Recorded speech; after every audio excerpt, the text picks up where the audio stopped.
saison là pour lui dire que j'étais triste qu'il parte de France Télé, que je trouvais que c'était une honte absolue. C'est par ces mots que la presse et le public ont réagi à la nouvelle tombée comme un couperet. Léa Salamé a été officiellement évincée de France 2. L'annonce a provoqué un véritable séisme dans le paysage médiatique français. Figure emblématique du journalisme télévisé, animatrice respectée et visage familier des soirées d'actualité, elle se retrouve aujourd'hui au cœur d'un scandale que personne n'aurait pu imaginer. Tout a commencé lors d'une émission en direct, où une phrase, une attitude jugée déplacée, a déclenché la tempête. En quelques secondes, les réseaux sociaux se sont embrasés. Critiques, indignation, appel au boycott. Ce qui n'était qu'un moment de tension est devenu en l'espace d'une nuit une affaire nationale.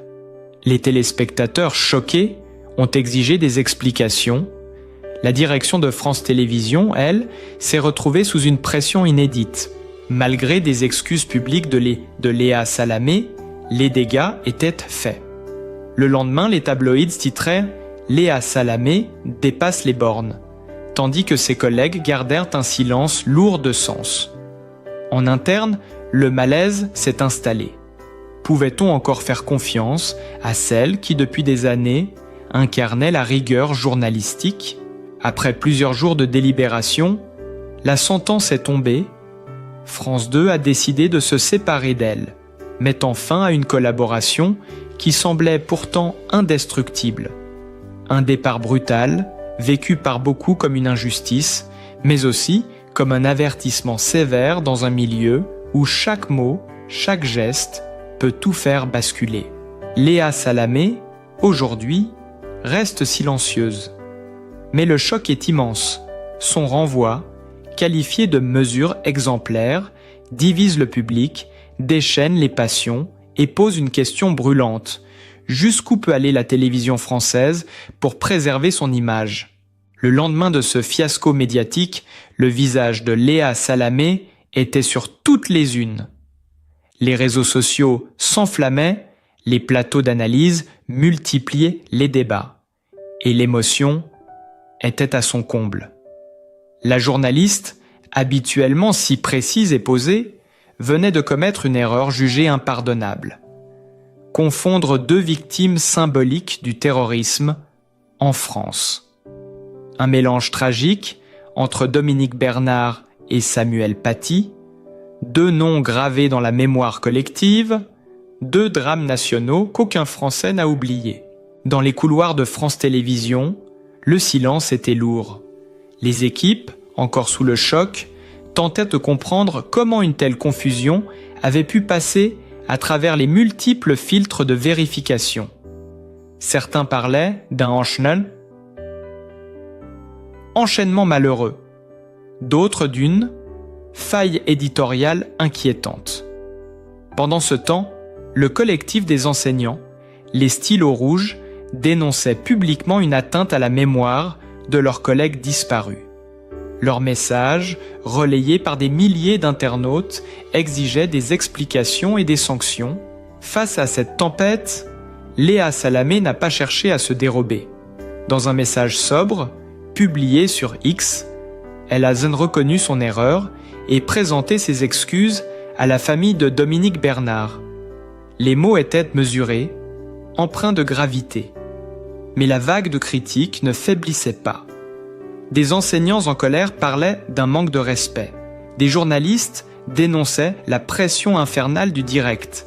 Et les téléspectateurs, divisés, s'interrogeaient. Comment une professionnelle de son niveau avait-elle pu se tromper sur un sujet si sensible ? En interne, la direction de l'information s'est immédiatement mobilisée. Alexandre Cara, patron de l'info de France Télé, a adressé un courriel ferme à l'ensemble des rédactions. Il y rappelait l'importance de la vigilance renforcée et la nécessité absolue d'un contrôle éditorial rigoureux.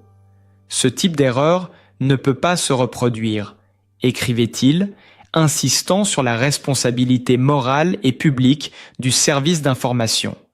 Chaque mot, chaque phrase devait désormais être relu, validé, pesé. Dans les heures qui ont suivi, les réunions de crise se sont succédées. On analysait la chaîne, les chaînes des événements, on cherchait à identifier le maillon faible, la minute exacte où la confusion s'était glissée. Les visages étaient refermés, les regards fuyants. La tension était palpable, comme si chaque membre de l'équipe portait une part du fardeau. Et au centre de cette tourmente, Léa Salamé, bouleversée, essayait de tenir la tête haute, consciente que sa carrière venait peut-être de basculer à jamais. Avant que le scandale ne vienne bouleverser sa carrière, Léa Salamé avait bâti une réputation d'excellence et de courage journalistique. Son ascension fulgurante dans les médias français n'était pas le fruit du hasard, mais celui d'un parcours marqué par la rigueur, l'audace et une curiosité insatiable. Tout avait commencé au début des années 2000, lorsqu'elle fit ses premiers pas sur France 24, avant d'imposer son ton incisif sur iTélé, mais c'est véritablement sur les ondes de France Inter et surtout sur le plateau de On n'est pas couché, aux côtés de Laurent Ruquier, que son nom commença à résonner dans tout le pays. Ses interviews y étaient redoutées autant qu'admirées. Sa manière d'interroger les invités, de ne jamais reculer devant la controverse, faisait d'elle une figure singulière dans le paysage audiovisuel. Léa Salamé savait créer le moment, celui qui suspend le temps, celui où la vérité se dévoile sans phare. Chaque samedi soir, des millions de téléspectateurs attendaient ces échanges, parfois tendus, toujours mémorables. Elle n'avait pas peur des silences, ni des regards qui s'aiguisent. C'est là que se construisait son image, celle d'une femme forte, élégante et redoutablement intelligente. Puis vinrent les grandes émissions politiques. À travers Élysée 2022, Vous avez la parole, ou encore ses débats de campagne présidentielle, elle s'imposa comme la voix féminine incontournable du journalisme politique français. Sa complicité à l'écran avec Thomas Soto, son ton équilibré mais percutant, lui valurent le respect de ses pairs et la fidélité du public. Léa Salamé savait donner la parole, mais surtout la reprendre au bon moment. Sa force résidait dans cette capacité rare à conjuguer empathie et fermeté, à poser la question qui dérange, tout en gardant un calme implacable. Et puis il y eut, quelle époque, l'émission qui allait confirmer son aura médiatique. Ce talk-show, audacieux et rythmé, marqua un tournant dans sa carrière. En réunissant artistes, politiques, intellectuels et humoristes sur un même plateau, elle réussit le pari improbable. Redonner à la télévision française une respiration culturelle, un espace de liberté où tout pouvait se dire. Son rire clair, sa répartie vive, son écoute sincère bâtirent le programme en un phénomène. Chaque samedi, les extraits de l'émission envahissaient les réseaux sociaux. Les séquences devenaient virales. Les invités, souvent bouleversés ou surpris, saluaient son authenticité. Ce succès public reposait sur une alchimie fragile entre intelligence, audace et émotion. Léa Salamé ne se contentait pas de poser des questions.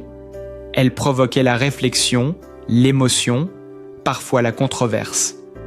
On se souvient encore de ses échanges marquants avec Jean-Luc Mélenchon, Marlène Schiappa ou encore Gérard Depardieu, des entretiens où chaque mot pesait lourd. Son style n'était ni complaisant ni brutal.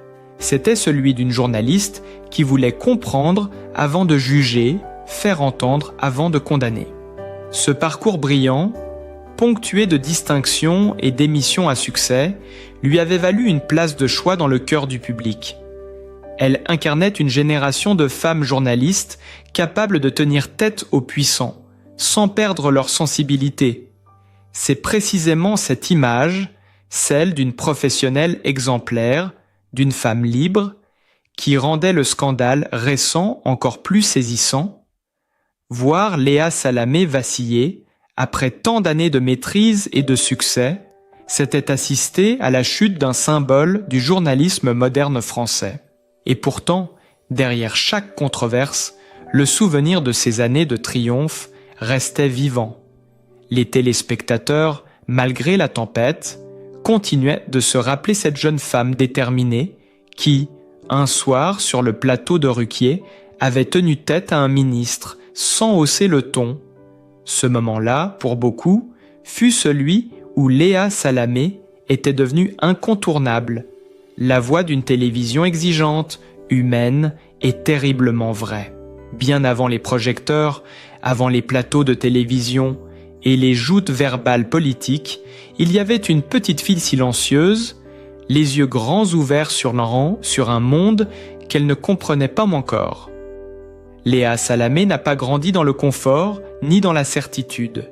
Son enfance fut celle du déracinement, du bouleversement, d'un exil qui allait façonner son regard sur la vie et sur les autres. Elle naît à Beyrouth, au Liban. Dans les années où la guerre civile fait rage, les explosions, les coupures d'électricité, les sirènes, voilà la bande-son de ses premières années. Son père, Ghassan Salamé, intellectuel respecté, universitaire et homme politique libanais, tente de protéger sa famille au milieu du chaos. Sa mère, femme discrète et d'une tendresse inébranlable, s'efforce de préserver un semblant de normalité pour ses enfants, entre deux alertes, deux départs précipités vers un endroit plus sûr. Le bruit de la guerre est leur quotidien. Et très tôt, Léa comprend que les mots peuvent être une arme plus puissante que les balles. Lorsque la famille quitte le Liban pour s'installer en France, c'est un nouveau combat qui commence, celui de l'adaptation. À Paris, la petite fille se sent étrangère, entre deux mondes, entre deux langues. Elle observe beaucoup, parle peu. Les autres enfants ont des repères.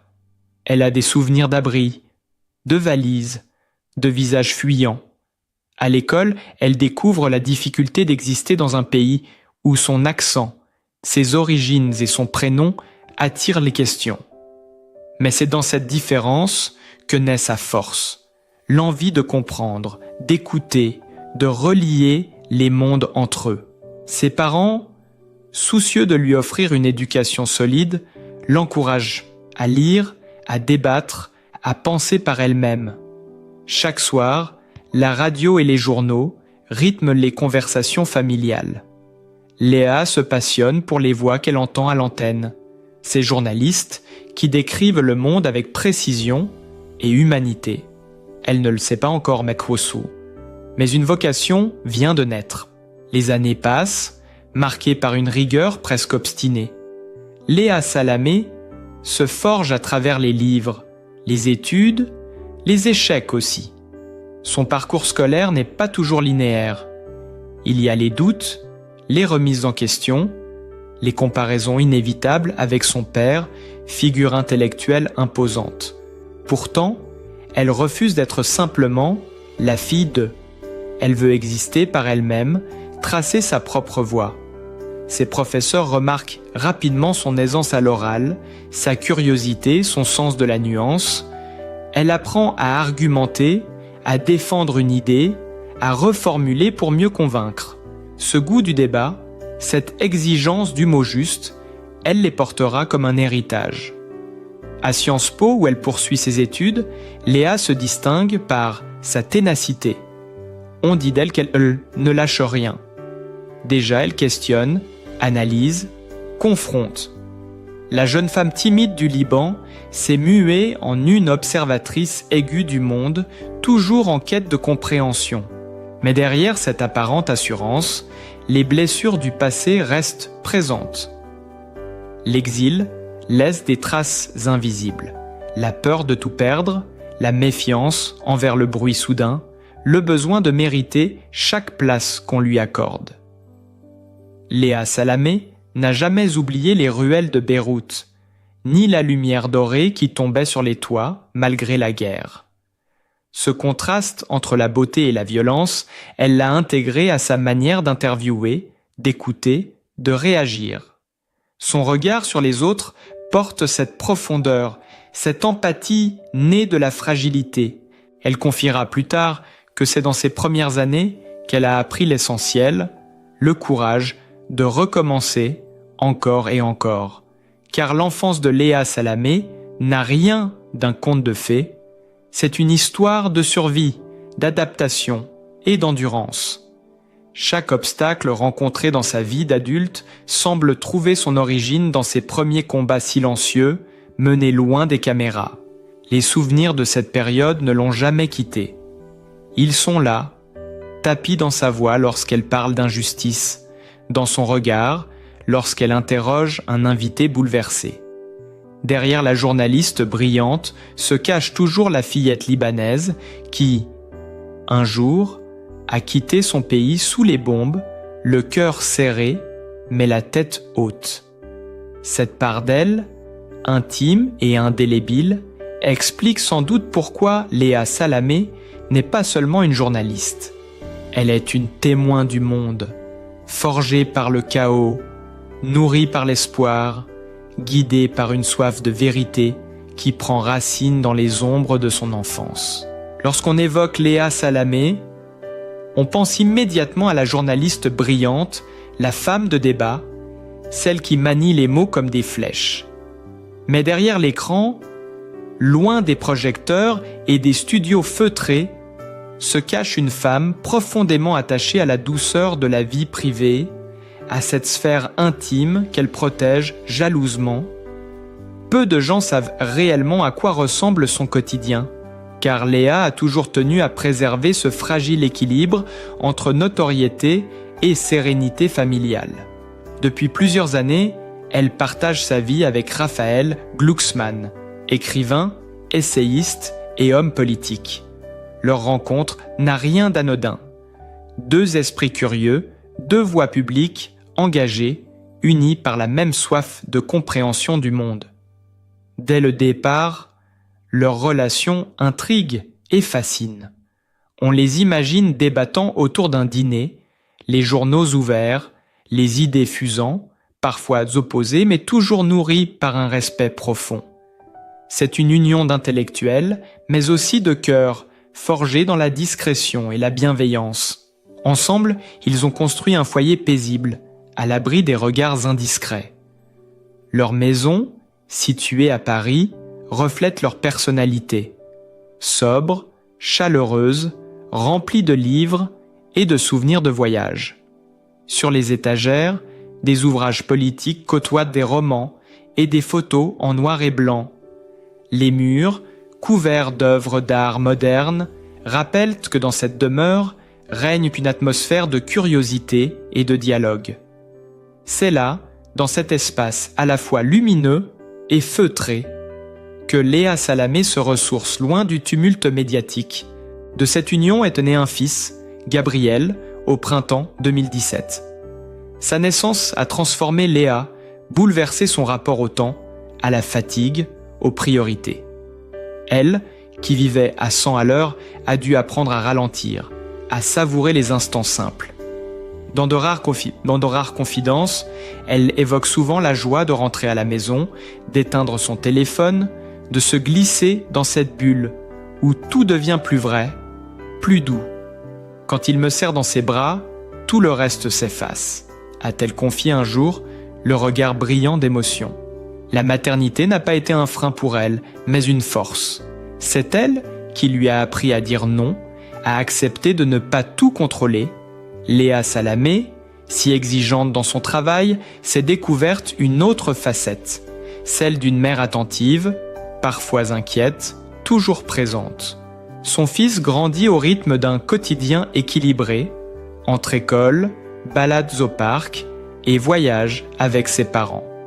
Les week-ends, lorsqu'elle ne travaille pas, le trio aime s'échapper, marcher le long de la Seine ou s'isoler quelques jours dans une maison de campagne, loin des caméras et des micros. Cette vie, en apparence paisible, n'est pourtant pas dénuée de complexité. Vivre aux côtés d'un homme politique, tout en étant elle-même figure médiatique, exige une rigueur et une séparation stricte des sphères. Léa Salamé l'a toujours affirmé. « Je ne commente pas la vie politique de mon compagnon ». Une phrase qu'elle applique avec une discipline absolue. Chacun garde son espace, son domaine, sa liberté. Dans leur foyer, le respect de l'indépendance professionnelle est une règle d'or. Pourtant, il y a dans leur relation une complicité visible. Ils partagent les mêmes valeurs humanistes, la même sensibilité aux crises du monde, la même passion pour les mots. Et c'est peut-être cela qui rend leur couple si solide. Une alliance de respect et d'admiration mutuelle. À Paris, ils mènent une vie simple, presque ordinaire. Le matin, Léa emmène son fils à l'école avant de rejoindre les studios de France Inter ou les plateaux de France Télévisions. Le soir, elle retrouve son foyer, souvent autour d'un dîner tranquille, pas de mondanités excessives, pas de soirées tapageuses, juste une routine apaisante entre rires d'enfants et discussions à voix basse. Il arrive qu'on aperçoive Léa Salamé au marché du quartier sans maquillage, lunettes de soleil sur le nez, choisissant ses fruits avec attention. Une femme comme les autres, en apparence.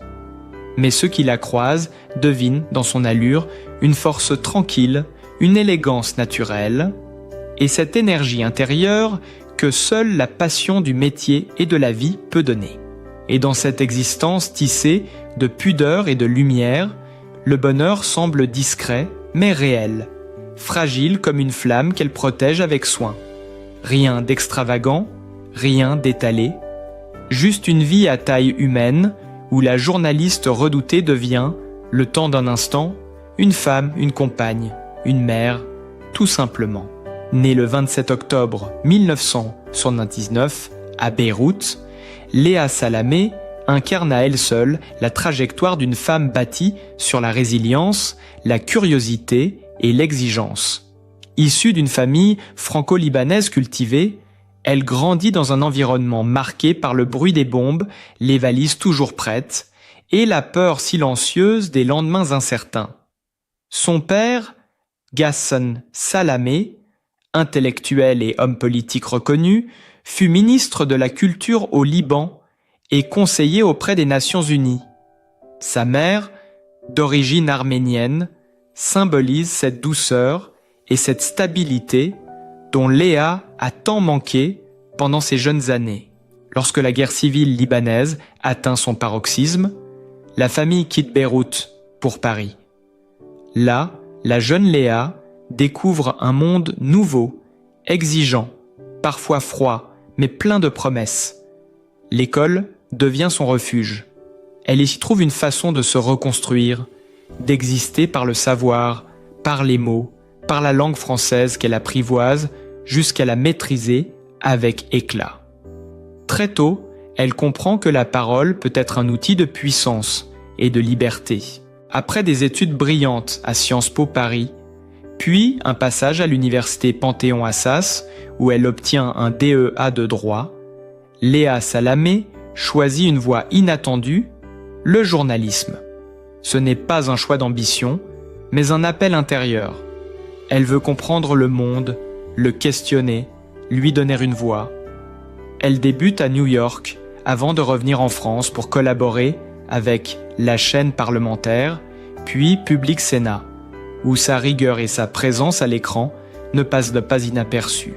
C'est pourtant sur iTélé, au début des années 2010, que le grand public commence à retenir son nom, sa manière directe, sans agressivité, mais avec fermeté, intrigue et séduit à la fois. Elle ne se contente pas d'interviewer, elle creuse, relance, écoute, jusqu'à ce que la vérité se dévoile.